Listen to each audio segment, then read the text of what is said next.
Welcome to the podcast where relationships, confidence, and determination all converge into an amazing, heartfelt experience. This is Speaking from the Heart. Welcome back to episode number 37 of Speaking from the Heart. Today, we have another Toastmaster joining us. His name is Dan Armstrong, which, again, I have the privilege of knowing him for many years, and I have seen him grown from where he was at, and he has been even a big inspiration for me, and the story in which led to how we got to this podcast episode is something that we even talk about because it is something of really divine intervention, in my view. But Dan is an author of several books, the first one being originally The Adventures of a Real Life Cable Guy, which we talk quite extensively about how that book got started. We also talk about his next book, in which he wrote, called Smart Dust: The Dawn of Transhumanism, which is a fictional novel that's based on real technology. Dan has been involved with many different types of podcasts. Most notably, he's been in the Los Angeles Tribune Live podcast as a two-time guest. He's the co-author of two other books that went on to become best-selling, in which one of them is called Think Big, and the other is Next Level Your Life. And they're both available on Amazon, in which I will be able to provide to you in the show notes if you want to take a listen and look at it. But you also will be able to access Smart Dust on Audible and also iTunes, wherever you listen to those platforms. Dan is somebody that I really didn't understand what his story was until we really dived into this episode. And I completely related to all the experiences that he went through as a child because I went through something quite similar myself. But especially when he was going to talk about his STOP acronym, it made me pause a little bit and think about all the different possibilities that we have in our lives to handle some of the things that we have as choices. And it isn't just about whether we take one path or another, but it's really about some of the things that other people see in ourselves that ultimately walk us down the path of not only true opportunity, but to realize that there is a glowing door every way that we go that we are able to access. With that, let's go to the episode. All right, I'm here with Dan Armstrong. Dan, thanks for sharing your heart with us today. Hey, thanks, Josh, for having me today. It's always a pleasure to talk to you. It's been a while since I've seen you, but you look great, and I love you, man. Oh, dude, I love you too. Folks, I want to say a few things about Dan before we even begin. I know that I've already shared a couple of those things before we even started, but Dan is somebody I got to know a number of years ago through Toastmasters, which for those, I know that you get tired of keep hearing about Toastmasters, but Toastmasters is one of those organizations that have allowed me to have awesome people to connect with and even have this podcast in the first place. So if you're ever interested in checking out Toastmasters, I'm going to leave a link in the episode notes as always. But Dan has been somebody that has really influenced me in his journey to get to this point where he's at, being so incredibly awesome with a lot of the stories that he has. So Dan, thanks for doing that right off the gate. And I really mean that because I love you too. Dan, here's where I want to start off with, because you've written a number of books, and a lot of these are great books in which help to understand a little bit about you, but also go outside of just you. I want to learn a little bit more about this because it's always been a fascination for even me. What got you even started to be an author? Was there something that was an influence for you that maybe got you pushed into the right direction to do that? Or was there something that you came across that you thought, man, I might give that a try? Has there been anything like that? Can you share that with us? Well, Joshua, I was born with a cleft palate, so I didn't really learn to speak until I was 5, 6, 7 years old. I was a long time, still am, a patient of the Lancaster Cleft Palate Clinic, and I was very withdrawn and shy. So my expression of creativity was through reading. And I remember the programs in elementary school called the SRA programs. They were color coded, and I was a fast reader. I loved the stories, And I began writing my own stories at home. Of course, they never got anywhere, but I love to write. And as I got older and got into acting in junior high, got the lead role in a play. I can't believe I got it because I was still, quite honestly, suffering from feeling that I was not worthy because I had been bullied all my life up until that point, very, very much so. I remember a time that I actually wrote about it in the best-selling book Think Big. I wrote a chapter about being attacked on a playground and being held on the ground by some a grade older boys than myself. They held me down. Whether they knew it or not, I was over an ant hill, and the ants began to crawl inside my shirt and started biting me and stinging me. And of course, I was crying, but they were laughing and mocking and spitting on me, saying, "Spell your name, spell your name." And of course, every consonant that came out of my mouth was filled with air because that's how a cleft palate works. So I was just really devastated. Finally, a playground teacher yelled, "Get off, boys, break it up." And I stood up and I started running to her side, and I was rapidly sweeping my body with my arms, trying to get rid of these ants that were biting me. And I got to her side, and what I thought would be a voice of comfort was actually a voice of discouragement. She said, "What is wrong with you?" Oh, And I was devastated. And I don't remember much after that. I do remember curling up in a ball, like in a fetal position. And I remember my mother coming to the school, taking me home, and putting me in a bath of Epsom salt to heal the wounds. And she said to me, "Danny, someday you will help others. Someday your words will help others." And that surprised me because I couldn't speak words that well. For her to say, "Someday your words will help others," that was a contradiction to the truth that I had known. So that healing process of being mocked and bullied took a long time. But when I reached junior high, an English teacher saw some potential in me and asked me to try out for a school play, in which I did. And then I tried out for all the school plays thereafter in high school and got them. As for writing, I used to write little stories on my own. And after I graduated from high school, I was asked to be part of a band, a rock and roll Christian band. And I wrote songs for the band. After that, I started writing 1 minute radio spots for a radio station that were original thoughts. They were called The Wacky Words of Dan Armstrong, and they played for 6 years. And in that 6 year time period, I wrote over 1,000 episodes of original material. Quite a primer to where I am now. yeah.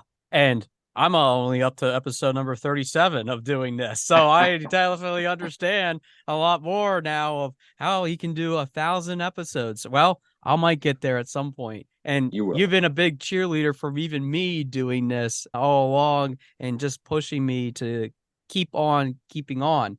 Dan, I want to talk about a little bit about the wacky words of Dan Armstrong a little bit, because like you said, you did do that for 6 years.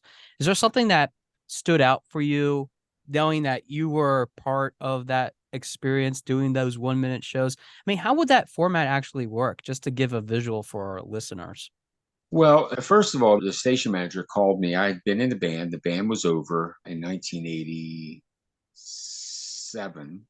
And in 1991, he called me and said, "Hey, I remember you on stage telling stories." And I've always been a storyteller. And I was wondering, Dan, if you would be interested in writing just that 1 minute spot with maybe some of your stories. So I assumed it would be 1 minute. That's it, 1 minute. He said, "Oh, no, no. I mean, like maybe a regular thing. Maybe you could record 5 or 10 1 minute sections and we'll come up with a name and we'll help you out." Well, he came up with the name, The Wacky Words of Dan Armstrong, because they're kind of silly, but they always had a moral or a spiritual point. I sat down and wrote 5 or 10 of them. And then I took them into the studio and they showed me how to operate the equipment and I recorded them. And I thought, okay, I'm done. That's 2 weeks worth of shows, 1 minute, Monday through Friday, 8:20 p.m. right after the weather. I thought, okay, that was fun. So I turned my back on it. And after the first week aired, he called me again and he said, "Hey, Dan, we're getting a lot of positive feedback from your wacky words of Dan Armstrong. Would you be interested in writing another 2 weeks worth?" And I said, "Well, oh man, I don't know if I can do that." And here's the thing, Joshua, you don't think you can do something until someone believes in you to ask it of you. And when he began to ask of me to dig deeper than what I thought I had in myself, it was the same motivation that my mother said to me in that bathtub of Epsom salt. Your words will help some people someday. And when the station manager said, your words mean a lot to other people, it just brought this flower of creativity from my soul and my heart and my mind. I couldn't stop producing these little 1 minute vignettes of wisdom, words of encouragement, words of challenge, words of growth, words of just ways of living with each other. It continued for years. I couldn't believe it. When I look back, I cannot believe the amount of words that went out to help other people. It's encouraging to me to hear that because, as I've even told you over the years, sometimes we have that back and forth of ourselves of should we do it? Should we not? Should we do it? Should we not? And sometimes having those voices even in the back of our head from those past experiences, you talking about your mom, I thought of a sixth grade friend that named John. John, if you're out there, thank you so much for being there for me when I needed it too. He was one of those people that always stood by my side all the way through middle school, high school, when even kids bullied me too, to get to the point of where I was able to go to college, be able to meet some incredible people that influenced me as well. So it's all about not only those connections, but those indirect connections too. Speaking of which, w- we really talked a lot even before the show about some of the things that you've had indirect connection with that really helped to launch even some of the works that you do now, which I'm going to dig into a couple of them with you later on. But can you talk about a little bit of the people indirectly that you never thought in a million years would be saying, "Hey, you have these words of influence over me. I would love to help you out." Can you share maybe a couple examples of some people that have done that for you? Sure.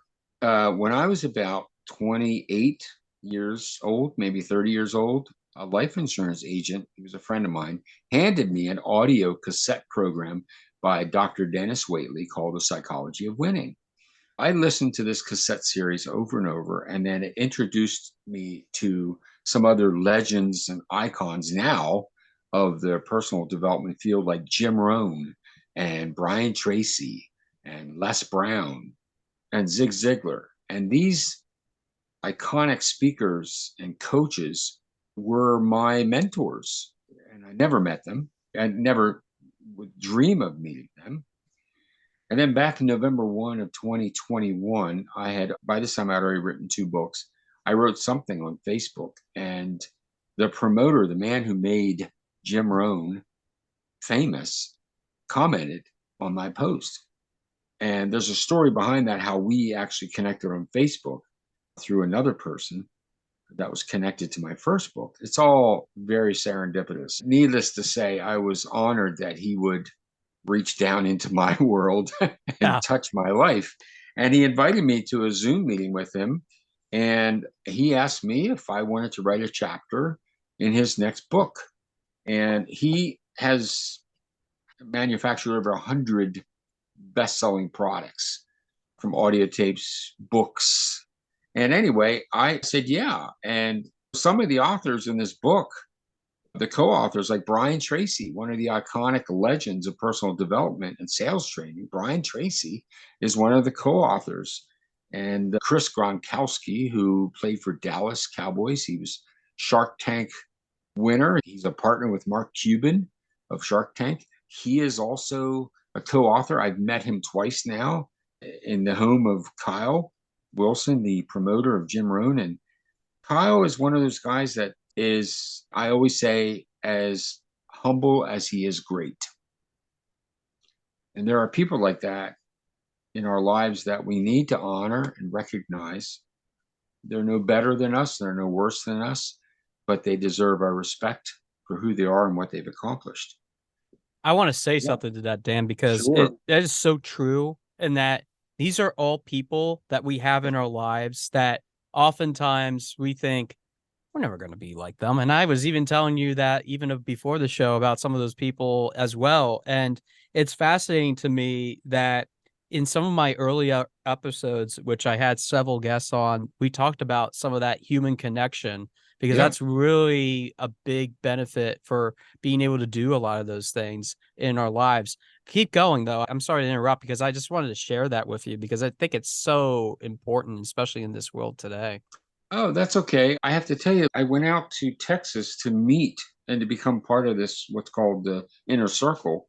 And I was sitting in this Dallas Fort Worth Convention Center in this hotel room, and there might have been 40 of us around this long rectangle room sitting around these tables. And I was sitting there listening to their stories and listening to the lives and the advice, the counsel, the financial input, and saying to myself, why am I here? Who am I to be part of this group? And at the end of the day, Kyle looked over at me and he says, Dan's first time in the group is today. And Dan is an author of 2 books. And how many people in this room have written a book? And a couple of people raised their hands. How many people have written 2 books? And nobody else raised their hand. And he says, Dan is an outlier. And it was such a compliment in front of all these people, most of them very well off. Some of them were worth 100 to 200 million dollars. I'm not kidding you. Some Wow. of them are connected to people that if I said their names, you wouldn't believe it.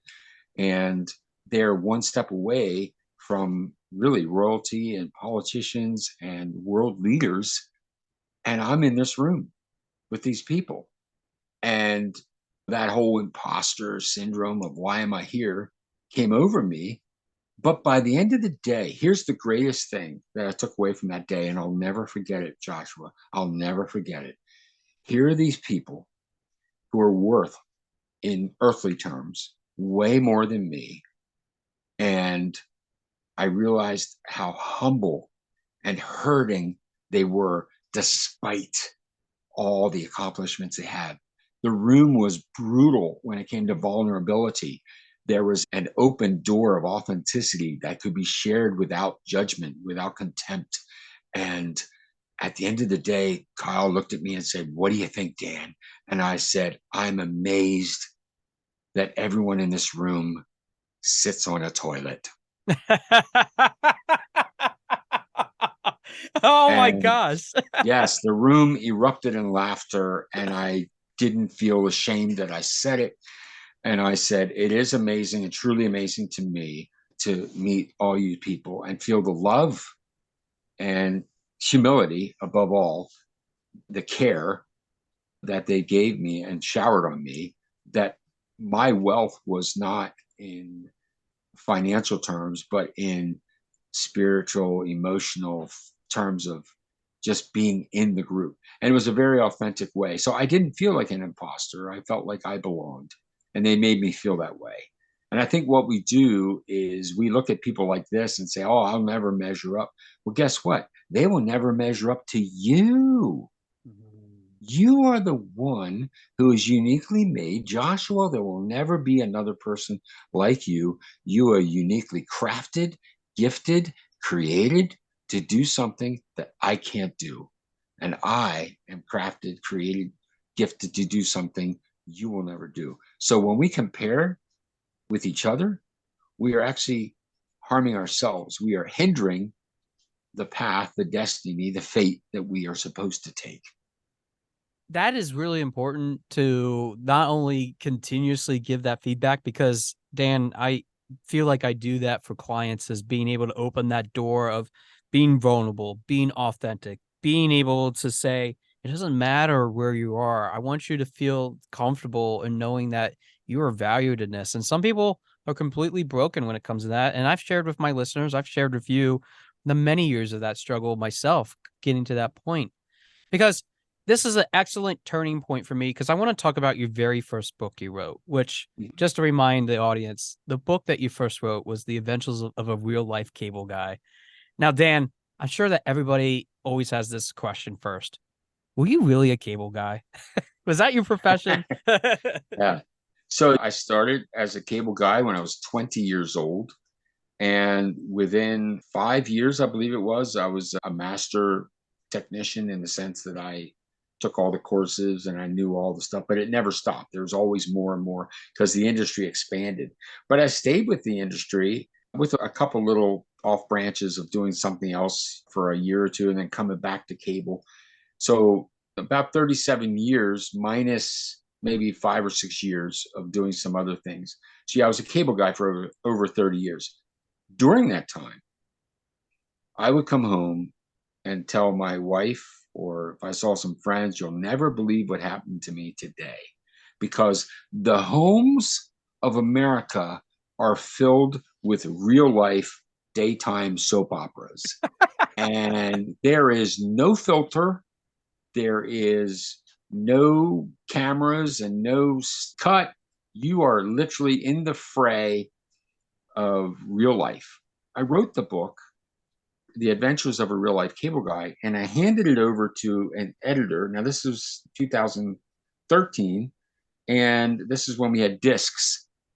And about 3, 4 months later, I called the editor and I said, "How's it going with the book?" And she said, "Oh, I have some terrible news." I said, "What's that?" She goes, "I lost it." Oh, In that meantime, I guess my computer had crashed. So I was wanting to get the disc back from her to make a copy, and she had lost it. I was devastated because I had written a book and it was gone.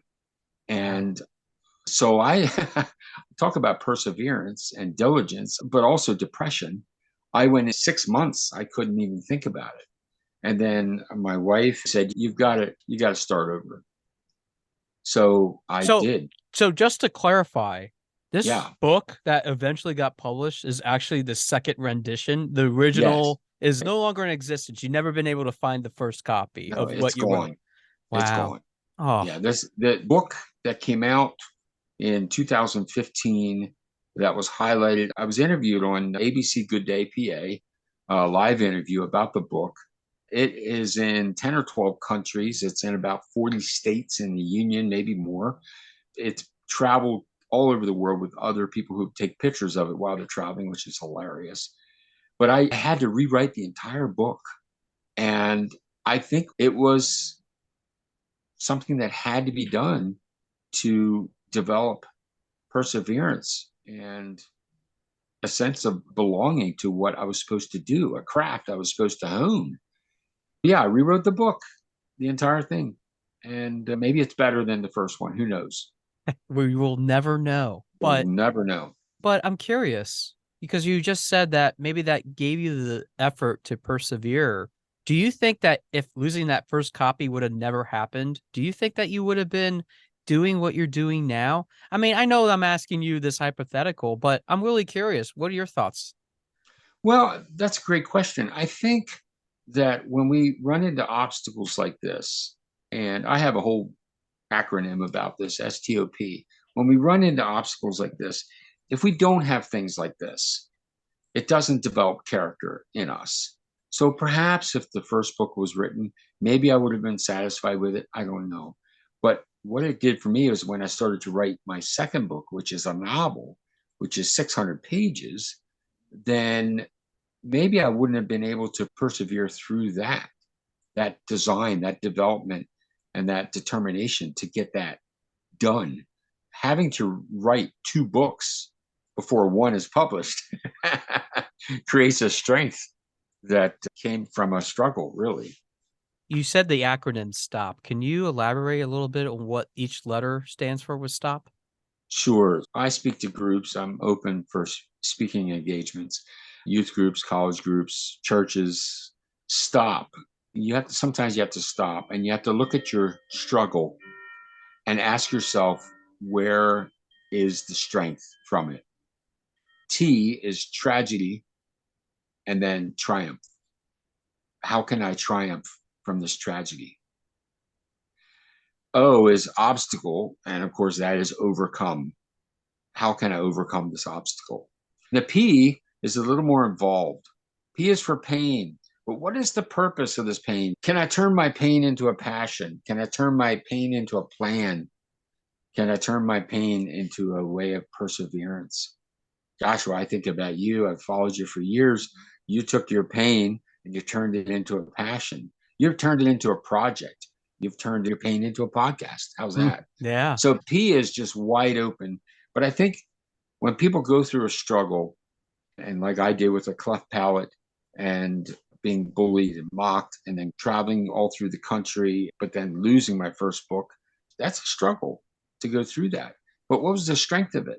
Well, the strength made me a more dedicated writer, someone who wants to create more of his content. Has it helped you not only in persevering with writing, but maybe other facets of your life too? Like, has it helped you to create maybe things that in other areas maybe you haven't been able to do before? Because you just mentioned about the public speaking, which we didn't even get into talking about Toastmasters. Maybe we won't, because I think that just the things that have helped you to get to this point, I think that there's always building blocks. And you even mentioned the fact for me, being able to open your speaking voice, the business that I have, and even doing this podcast, Speaking from the Heart. These are all byproducts. What has been your biggest motivation going into all these different paths that you've been in and being able to say to yourself, wow, because I was able to write, I was able to do all these other things. Has there been a motivation to do other things as a result of this? I think some of it comes from a deep desire to really touch, help, heal other people. I have learned over time to, are you ready for this? This is a title of one of my speeches. Are you ready? I'm sitting down. Go ahead. All right, you ready? Be Yep. aware of your presence in the lives of other people. Be aware of your presence in the lives of other people. And that is to say, when you are in a room, if you're in a restaurant, if you're in a church, a temple, if you're in a club, be aware of who you are in their lives, because they may be looking at you in a moment of their weakness and need your strength. When I am aware of my presence, I can serve other people without looking for something in return. So I think, to answer your question, and it may sound somewhat mystical, it's all about being able and understanding that other people need to be served. And when you serve other people, it really does come back to you.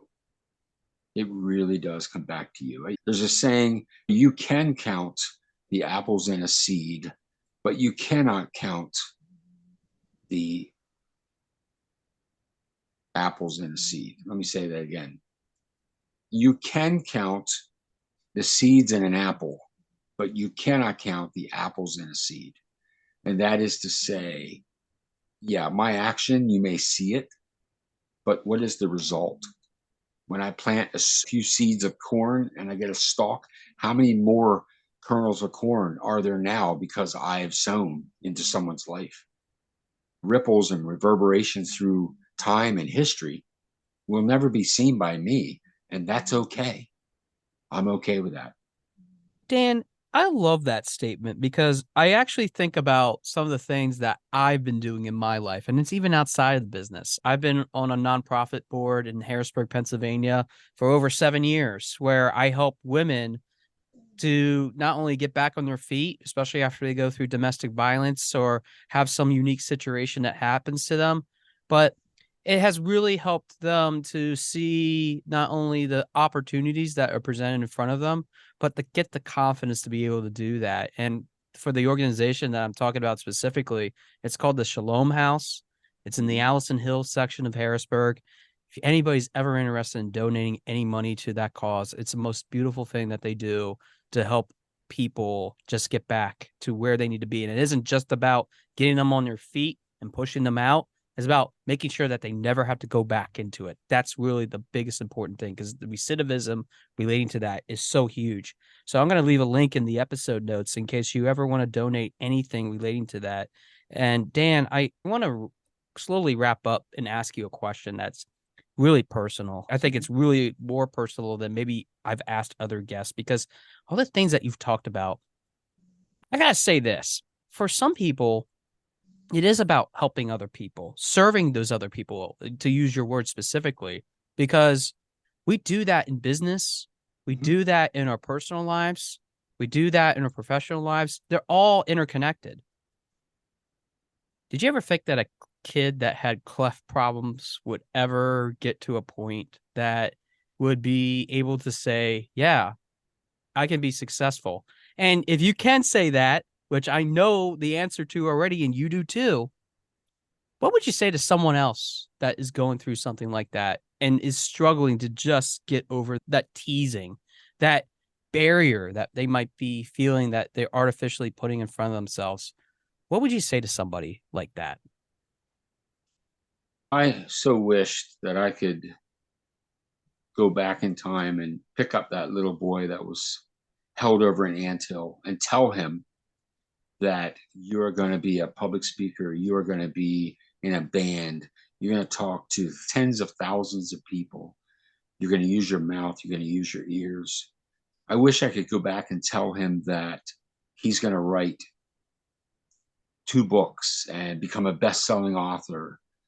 He would never have believed me, but what he would have believed is a hug and a word of encouragement, that little bit that we can give to other people. The big grandiose ideas of, oh, you might be president one day, or you might be a doctor or whatever.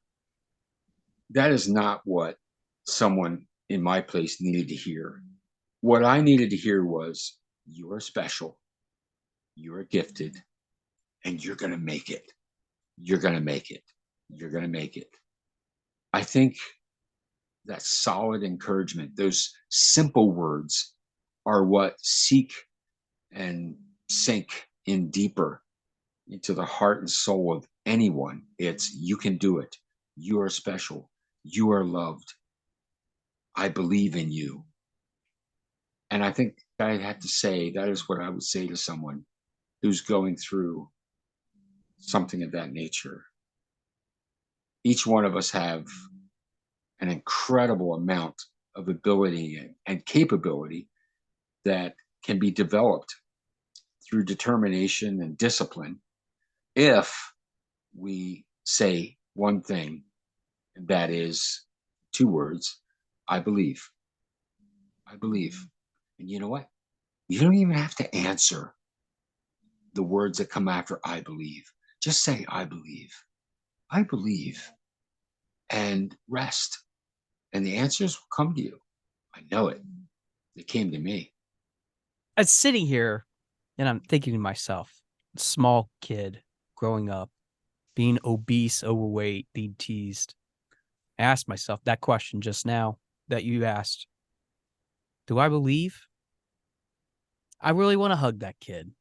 And Yep. for the longest time, Dan, I never was able to do that, because that kid had so much trauma and things happening that I never really believed in what I could potentially become. And those are the voices I heard for over 30 years before I finally, as I have shared even my listeners on this podcast, about my breakdown, about that struggle to crawl myself back out of the abyss to get back to where I'm at.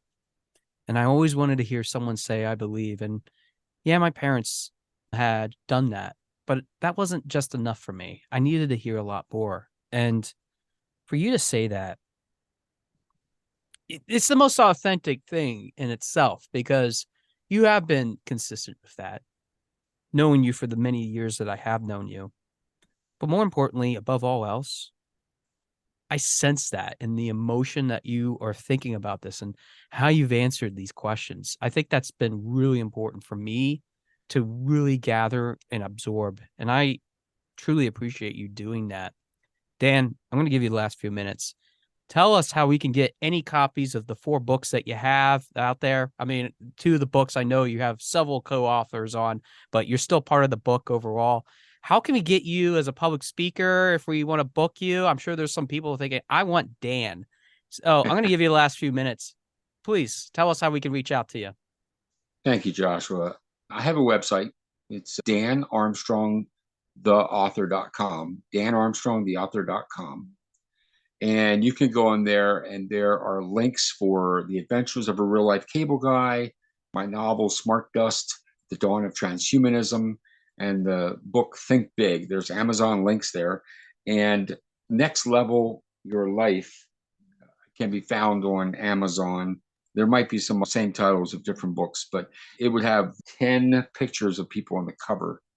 And that would be the one, Next Level Your Life. My email is danarmstrongauthor@gmail.com. danarmstrongauthor@gmail.com. Website, danarmstrongtheauthor.com. And I am available. You contact me, even on the website, you can send me a contact and that'll go through. And when we opened up this program, Joshua, I said, I love you, man. And I would close out the program saying, I love you, man, again. And also, I believe in you. I've seen tremendous growth, and with growth comes responsibility. And you are actually fulfilling the responsibility of your talents and your gifts by allowing people to enter into your sphere, your life, your influence, and be impacted by the testimony of your life. So I am grateful for you. I love you, man. You pour into me, Dan. And as I said in one episode where I had a guest that really poured into me too, I said when I wrapped it up, it's about really how much currency we're really giving to each other. You're giving me $10 million of content just by being part of this. And I know vice versa. I'm doing the same thing for you. And that's what this is all about. You have me in tears. I'm literally like wiping back tears right now because of what you have been. And you are somebody that has always lived that life, even through your cable guy experiences, even through all those experiences growing up. I really enjoyed our conversation. I really enjoyed having you as part of Speaking from the Heart. And I want to share this to close out too. I had imposter syndrome because I wasn't sure if Dan would ever want to be on my podcast. And I had this conversation in my head. Literally a few minutes after I had that conversation in my head, Dan messages me and says, "Hey, there's a podcast I see that you started. Do you need guests? I would love to be part of your show." And I'm like, Dan, how did you know that this was running through my head? So, Dan, thank you for speaking from the heart. I love you too. Yep. Love you, buddy. I want to thank Dan again for being part of this incredible experience that I continue to have. And it makes me even want to pause and think about all the different people that have been pouring into my life with these interviews and have been able to share with me some of the most unique experiences that sometimes we take for granted as being really the epiphanies of our lives, the pivotal moments in which change everything. And Dan, with his cleft palate and dealing with all the different types of words of discouragement that he's heard all throughout his life, especially early on, really resonates with the fact that sometimes all it takes is just one person to completely and utterly change our course. And I love the fact that he talks about in this episode about the things that make up us.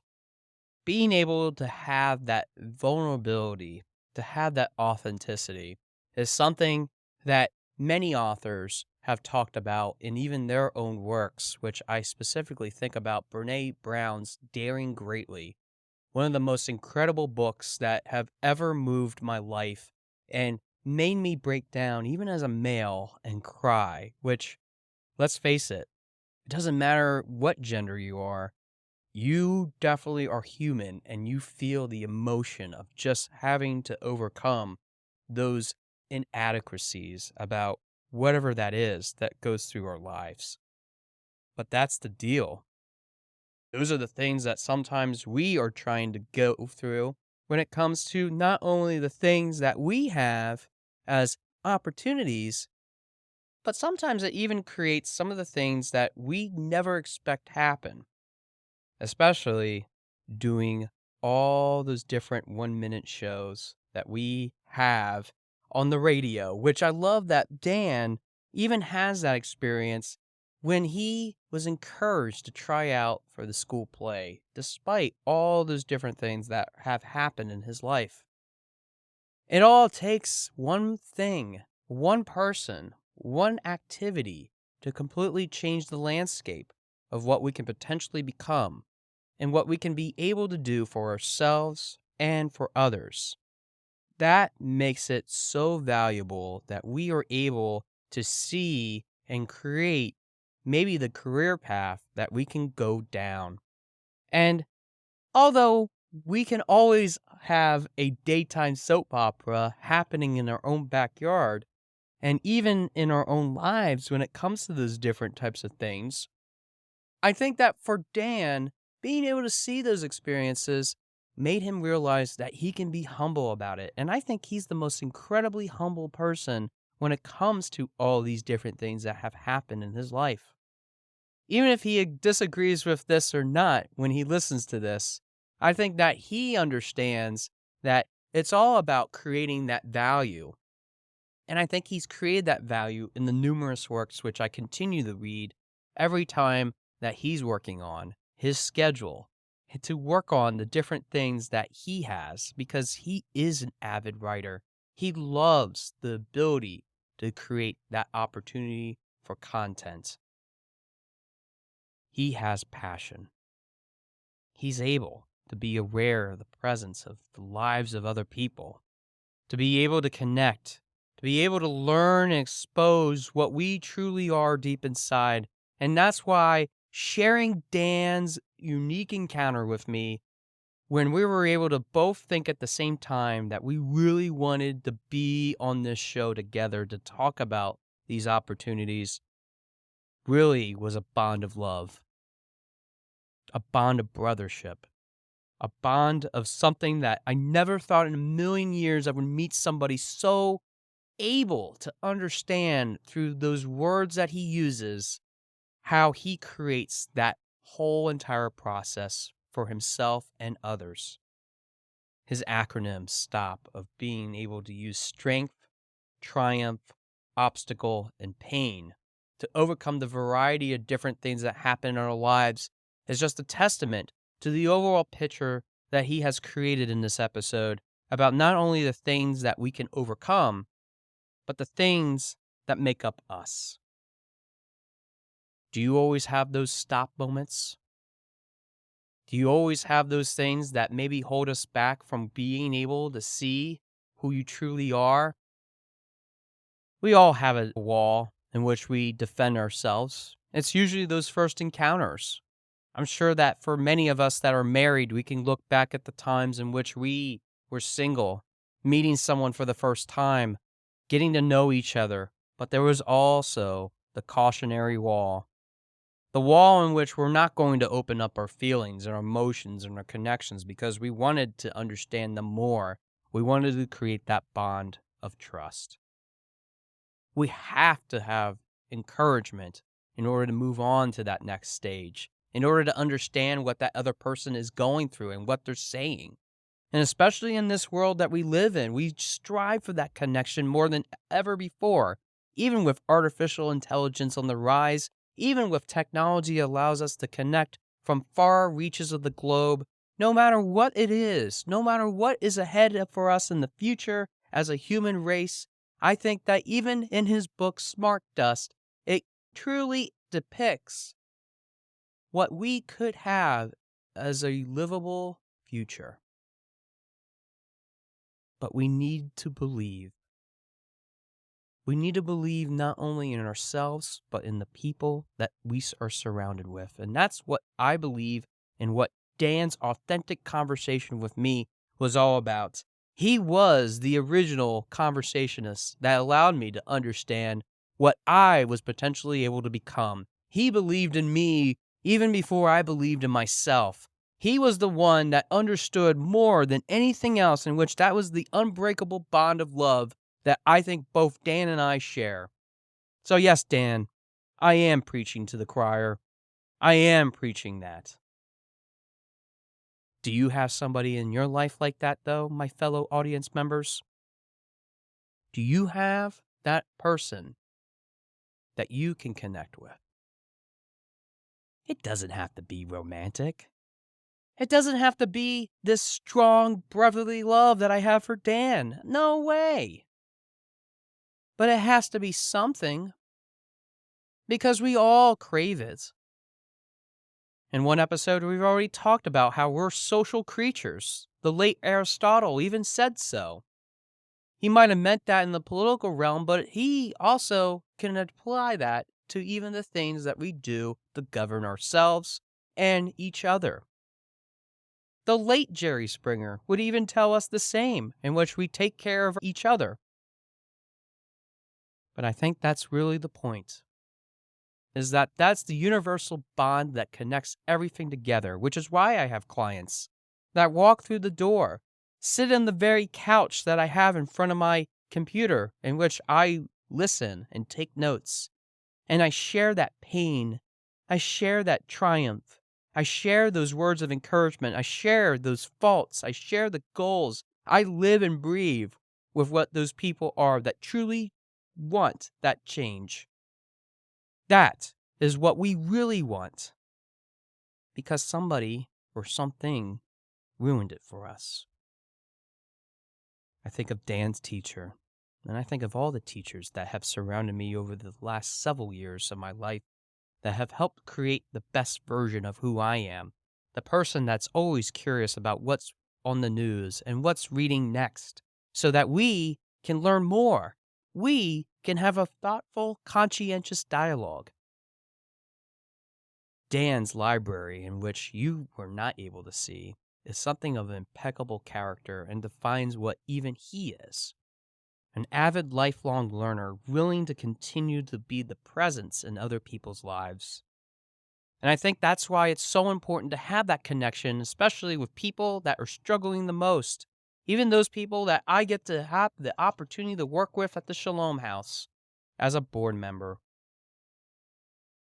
Don't let one voice of discouragement take you all the way back to your childhood and hold you back from the unlimited potential that you have yet to write in your own story. Because your story is not done yet. Your story has yet to be written. Because the many pages that will follow, no matter what it was in the past, has some amazing content about you. It's up to you to pick up the pen and to continue writing. It's up to you to continue to seek out the help that is desperately needed in many of our lives. But most importantly, even if you have it all together, if you help just one more person, imagine the unlimited impact, even if they are so far away, because they are watching you. They do care about you.